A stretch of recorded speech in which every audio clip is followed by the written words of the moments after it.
Well, hello everybody. Yes, this is another review of the same old shit once again.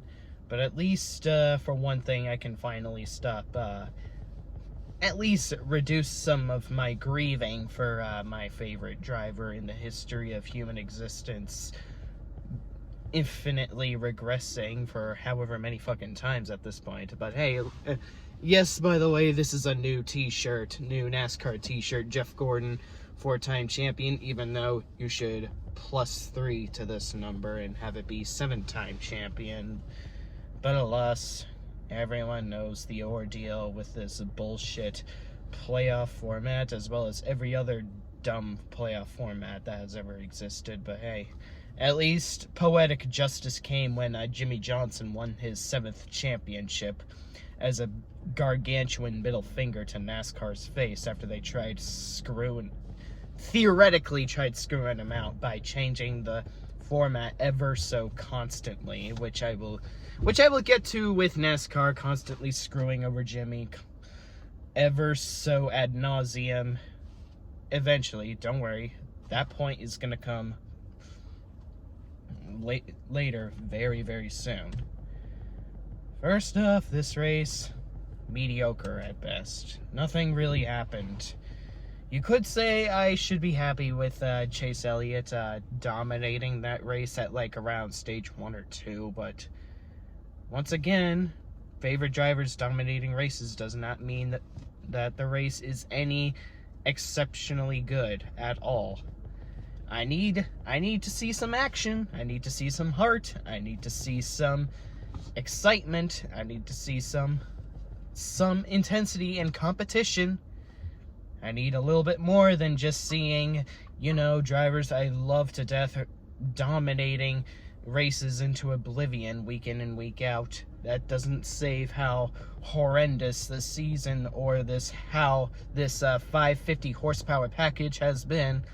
Saying that the action at the end of stage 1 with Kurt Busch winning the race, huge congrats on the better older brother winning the race, by the way, which I definitely love more than Kyle Busch. Kyle Busch is a whiny little pansy, whereas Kurt Busch is actually a cool dude. I really like Kurt Busch. He really has been a cool dude these last several years, ever since he got that piece of shit ex-wife of his out of his life for good, after his ex-wife pretty much blackmailed him or framed his ass.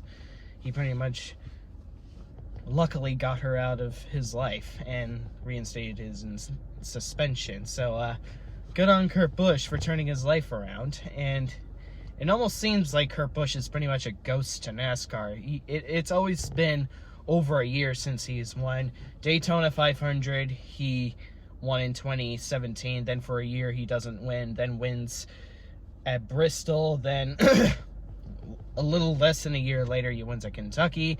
Then over a year later, the following season, he wins last night at his home track, no less. They were talking about how he's been in NASCAR for 2 decades, but yet never got the chance to win at his home track. And then lo and behold, 2 stages later, he wins. Hell yeah. Fuck yeah, Kurt. Good fucking job. I love you. And this is coming from a big-time professional Jimmy Johnson fanboy that's actually loving Kurt Busch. No homo, yeah. Everyone gets the gist that it's no homo. But, of course, do I need to say anything more about how uncompetitive this race has been? I mean, yeah, you got a lot of action on stage 3 the moment Jimmy Johnson blew his tire.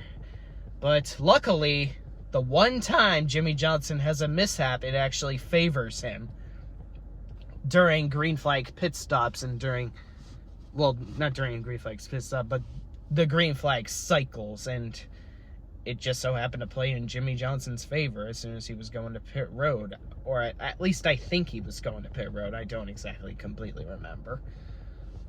Nevertheless, it didn't completely disadvantage him to a second-time lap down, unlike the constant cherry-picking NASCAR does on Jimmy Johnson, deterring his chances of contending for a win, which he should presumably have more than 7 wins by now if NASCAR didn't have their head so deep up their ass they could smell a lethal one before they rip it out.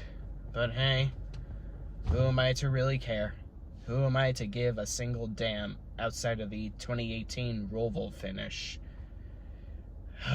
I still have my dreams about that fantasy Dale Earnhardt Sr.'s storybook victory at Talladega, because if you think about it, the first two 7-time champions had their last victories on super speedways, or I don't want to say restrictor plate tracks, because Daytona was not, there was no such thing as restrictor plates until the debacle with Bobby Allison's flip into the fence in 1987. So NASCAR implemented the restrictor plates to prevent stuff like that from happening ever so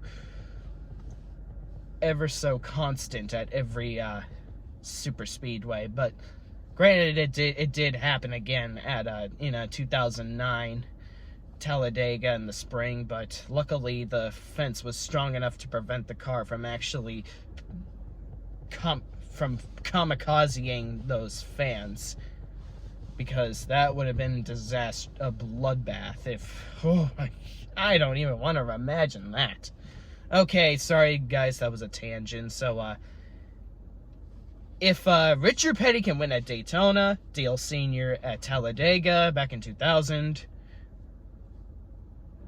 I'm starting to think to myself, maybe Jimmy Johnson could have his last victory at Talladega, much like Dale Earnhardt Sr. did. I don't know. I'm just thinking out loud here, folks. I'm just having an imagination of my own. And if you guys think about it, Jimmy Johnson's downfalls isn't even all that far off from Dale Sr.'s.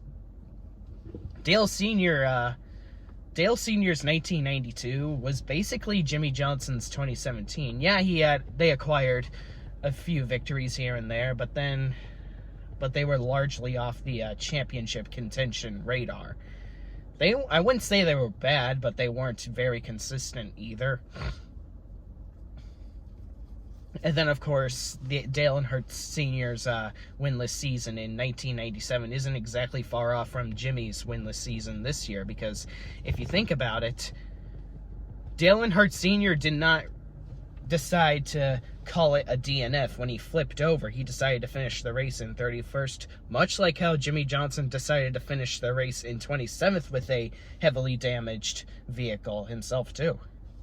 It shows that both those drivers are extremely determined racers, and it's part of why they deserve all the love they can get.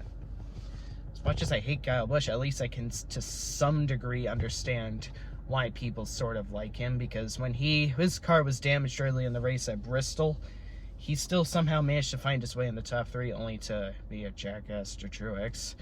Anyways, sorry that I'm getting off to a tangent. I went from a review to being all dreamy about Jimmy Johnson having a good send-off at Talladega with an 84th victory there, but hey, I can still dream, right? It's part of why people still watch these videos of mine. There was a lot of good pit strategies, despite NASCAR sticking their nose where it didn't fucking belong and deterring so many people's shots at winning the race.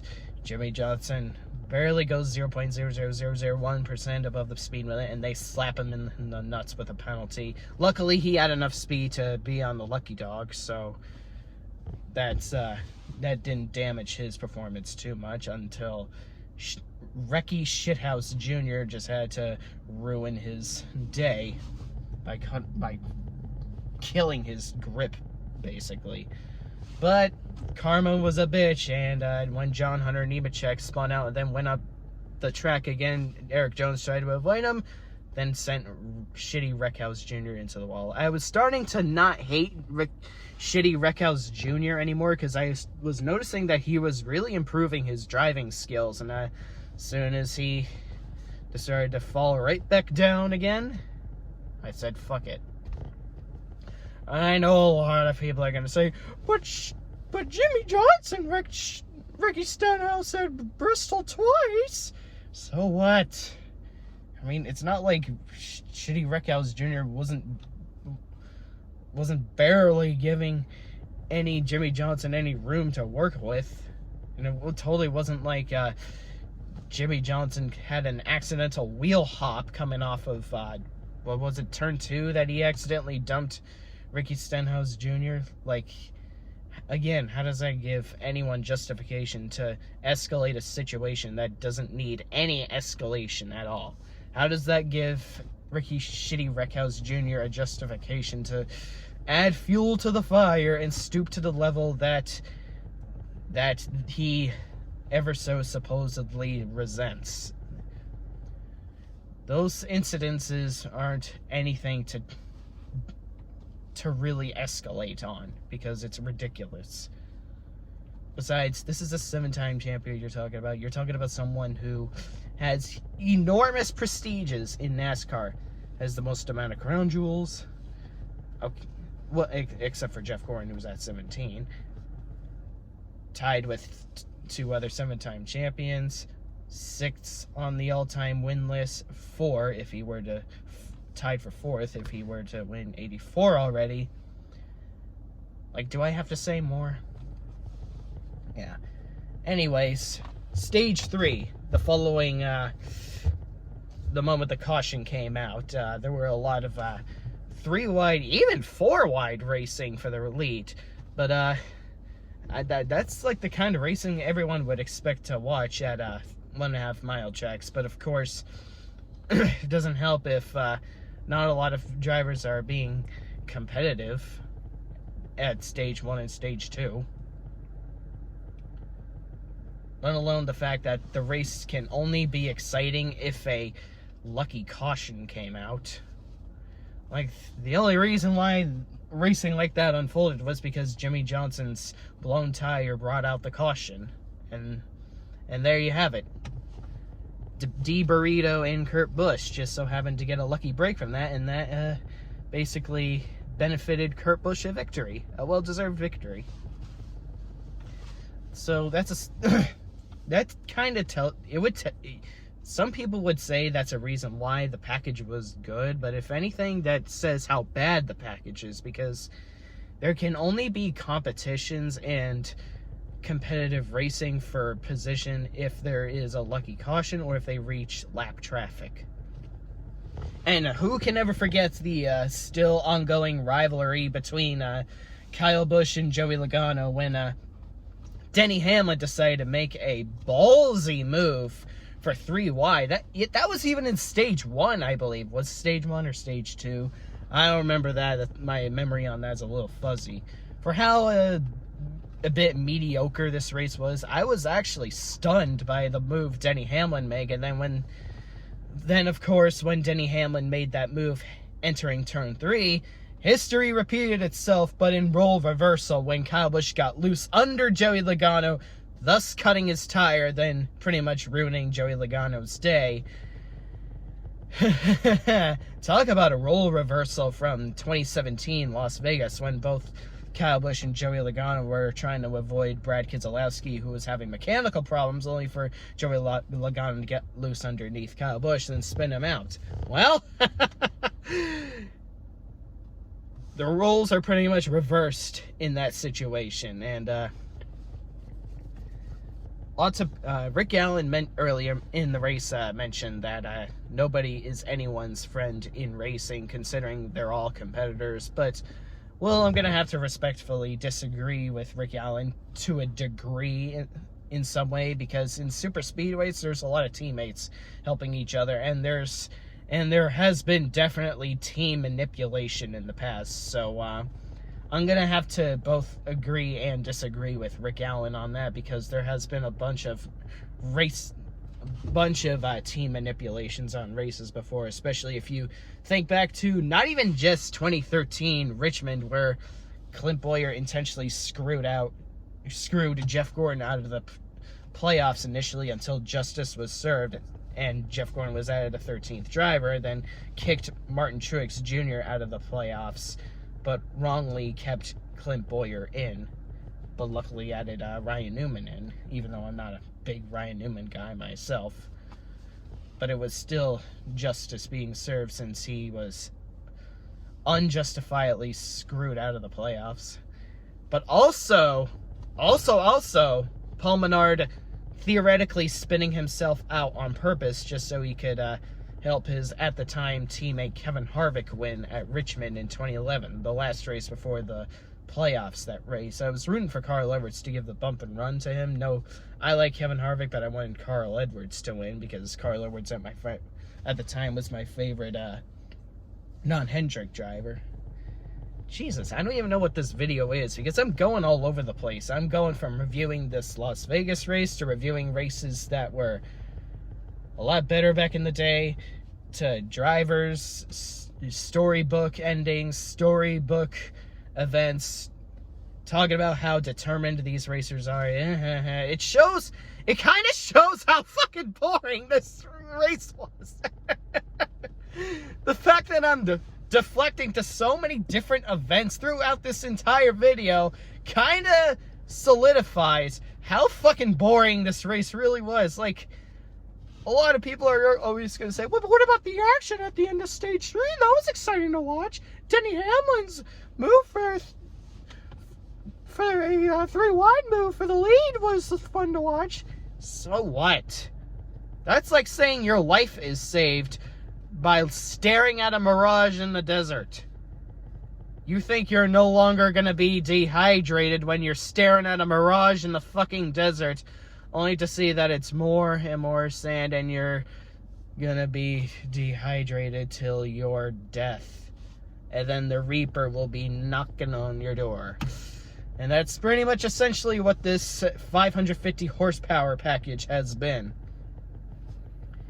And it's not even just this garbage package that has hindered my desire to go to races or even go the distance. I still want to check off every track on the list of tracks that I want to attend on the NASCAR schedule, but with all this Corona debacle that has been unfolding and how anticlimactic most of these NASCAR races has been, it's kind of very hard to really be determined to sweep the NASCAR schedule by attending every NASCAR Cup track on the schedule. Not to mention they're adding 4 new Cup tracks and I think tentatively taking off a race from Kentucky and Chicagoland Speedway. Thank Christ, or thank Jesus Dale Earnhardt, that Kentucky may not be coming back.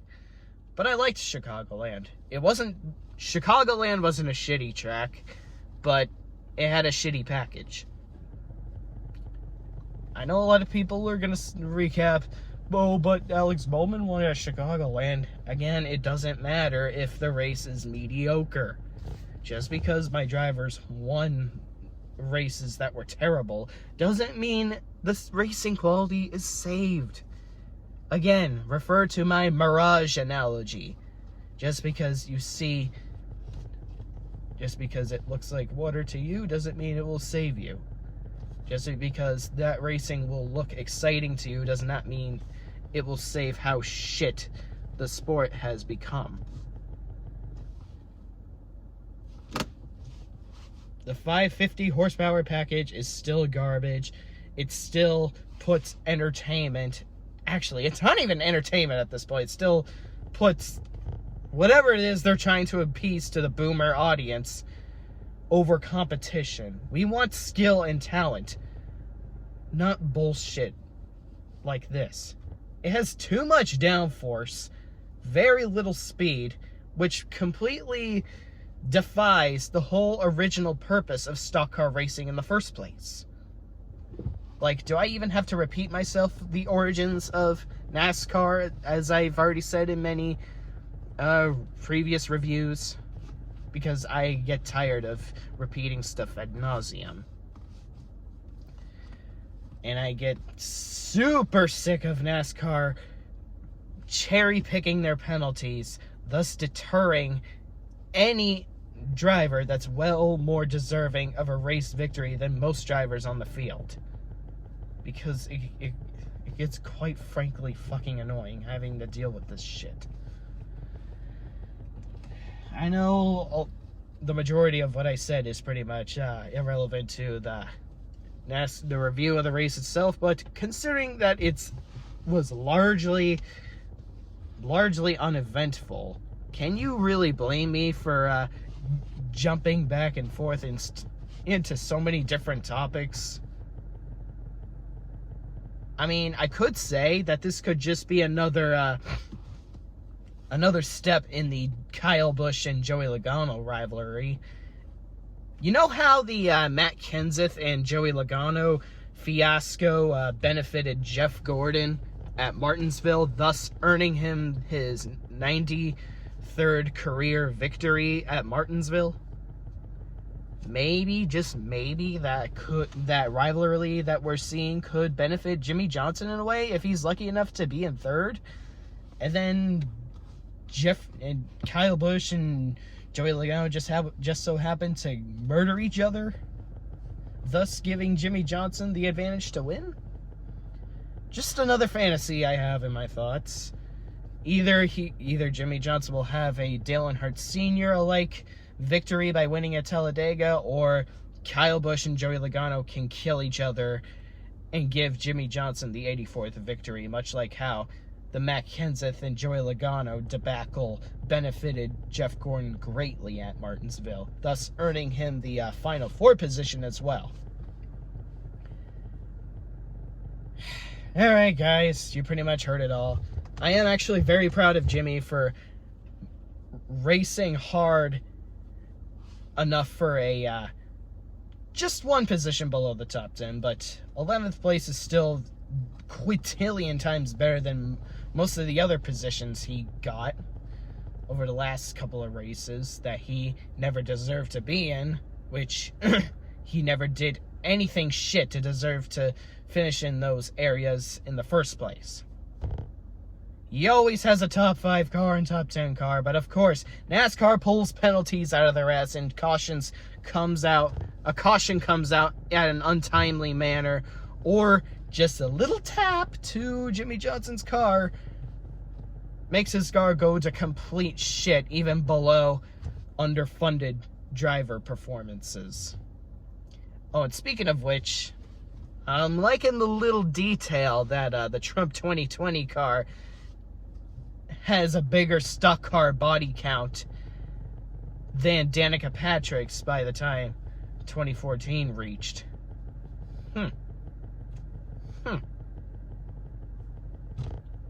No hard feelings on Corey LaJoie, though, because I know that he does not approve of driving that shitty sponsor. Just think, Bubba Wallace got a top 5 finish for himself this year, whereas the Trump 2020 car, the best finish it ever placed in was 16th. Makes you think, doesn't it? I bet all the boomers are lighting a fucking fuse in their brain. Seems like Bubba Wallace is the bigger winner against all the boomer sponsors in this juncture. So yeah, at least Jimmy Johnson has shown that he can still haul the hell out of a damaged race car, CC Daytona from this year, and of course the fact that he still managed an 11th place finish after he blew a tire and after Shitty Wreckhouse Jr. decided to be a dick waffle. When is Shitty Wreckhouse Jr. not a dick waffle? I'm not sure if I have anything else to add in this video. I'm pretty much sure I will regret not adding anything in this video, but we'll add in the comments section below stating I forgot to say this, and that, and whatever the fuck. It's just another mediocre race, just another disappointment, just another race that Jimmy Johnson didn't win, just another race that got out of Chase Elliott's hands. Blah, fucking blah. Well, at least for Chase Elliott's case, there's at least the Roval coming up, since Chase Elliott is pretty much the future king of road courses. And the dude is only 24 years old, and he's already have 4 road course victories, which is pretty absolutely insane if you think about it.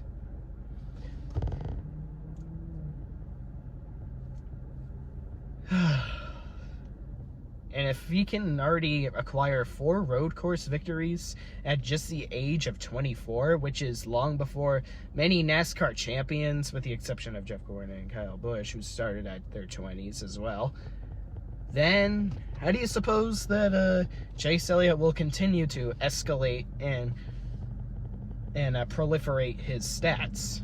Because he's only 24 years old, and he's already at 55 top 5s, 91 top 10s, and 8 victories. That's more than every other NASCAR driver in their 20s in the field has. Not even Kevin Harvick had such a big launch like that in his first 179 starts. He was only at 5 victories. Anyways, I think I said all I could say in this video. Go Jimmie Johnson. Continue to show your determination for that victory. Make us proud. Make whatever you can out of a terrible year like 2020. Try to see if you can manage a diamond on the rough like how Jeff Gordon did for 2015. Holy shit, I can't even believe I'm soldiered through the entire 2015 season. Woo-hoo-hoo! I can't even believe I soldiered through the entire 2018 season myself. Granted, I did have to work a lot of times, thus missing the majority of the season, second half at least. But what's there to say I didn't check my phone for live streams, since my curiosity still got the better of me, only to be disappointed time and time again. But once the playoff season came around in 2019, I pretty much gave up. Giving up in 2020 is not an option, because this year is already terrible enough that I can't give up. Not to mention, this is Jimmie Johnson's final Cup season, and I don't have an option to give up. So I have to stay. I have to stay with Jimmie Johnson in his final Cup moments. There's no way I am giving this up. I can't give up. I don't want to give up. I never gave up on Jeff Gordon, so what makes people think I should give up on Jimmie Johnson? No one gave up on Tony Stewart, and he managed a victory at Sonoma. No one gave up on Matt Kenseth. No one gave up on Carl Edwards. No one gave up on Jeff Gordon, including me. And for certain, no one gave up on Dale Earnhardt Sr., even if they had a very, very rough patch. Even if Jimmie Johnson doesn't win for any of the remaining 6 races, what's there left for him to prove? That he needs to win at all the tracks on the schedule? Even though Chicagoland, Sonoma were already taken off the Cup's schedule this year due to Corona? Not to mention that Kentucky is more than likely not even going to be on the 2021 schedule. That milestone that I've craved for years always meant a lot to me, but nowadays, considering that NASCAR is adding like a plethora of new tracks, thus escalating the amount of tracks I need to attend to sweep the schedule from 7 to tentatively 9, subtracting 2 tracks but then adding 4 tracks, which makes it from 7 to 9. Unless if they keep Kentucky and Chicagoland, then it's 11.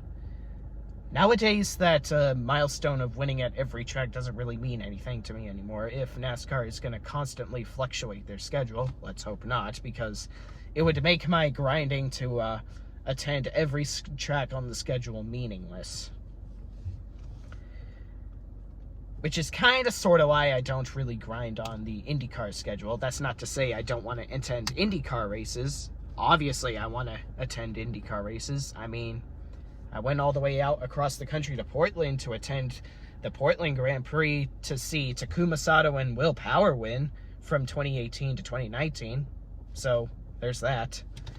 I crossed an entire country to see my man Will Power win, and an underdog such as Takuma Sato win. So, that does say something about my IndyCar passion. So, if I can do that, I'll just do the same with Jimmie Johnson. I'll even try to meet Jimmie Johnson. He's been my hero for as long as I can remember. There will be a time where I'll meet him in person. He'll sign autographs for me. It didn't take me much to meet my Ryan Blaney at the Dirt Duels, so beating Jimmy Johnson is not even close to out of the question at all. If I get a garage pass for IndyCar races, I'll try to meet my buddy Conrad nearby Detroit. And maybe I'll meet up with Robbie Noonan, aka Race Day 2011 on YouTube at the Indy 500. That'll be my first Indy 500, but not the first time I went to Indianapolis, since I attended a race there when I was 8 years old at the Brickyard 400, where Tony Stewart won there for the first time in his career. Seeing Tony Stewart's dream come true was actually a big highlight for me. I wanted to see Tony Stewart win because I always thought it was really cool that he was climbing the fence, as well as Carl Edwards doing the backflip whenever those two won, because those were the beginning reasons why I started to really like those guys, because I always loved it when NASCAR drivers did signature victories after they won races. Carl Edwards with his backflip, Tony Stewart by climbing the fence, and of course, who can forget Kurt Busch's Snow Angels starting from 2006.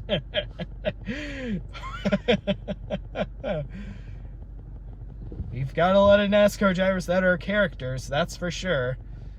It just sucks most of them will be gone by the time 2021 hits. But luckily, Kurt Busch has not made any plans for retirement, so that's good. I mean, why would he? Why would he and Kevin Harvick plan for retirement anyway, when they know deep down that they have a lot more to prove than what people think? Not to mention, Kevin Harvick's dynasty is just currently unfolding. He's only one race win away from the 10 mark. Nobody has won 10 races since 2007 by Jimmy Johnson, my man. I kind of hope Kevin Harvick gets to the 10th victory this year. I want him to make history. I want him to reach that milestone. Not just because I like Kevin Harvick, but I just love seeing it. I just love seeing drivers make history. I just love seeing drivers make Hall of Famers out of themselves. I love seeing drivers make legendary material out of themselves. I like that. A lot of people say that they hate drivers because they win too much, but you see, it's with me, it's kind of the opposite. I like seeing drivers make a name for themselves to the fashion that Kevin Harvick, Jimmy Johnson, Jeff Gordon, and many other drivers have done. Anyways, I think I said all pretty much I could say at this video, and I definitely mean it this time. Have a good night, everybody. Stay safe, stay healthy, and don't die.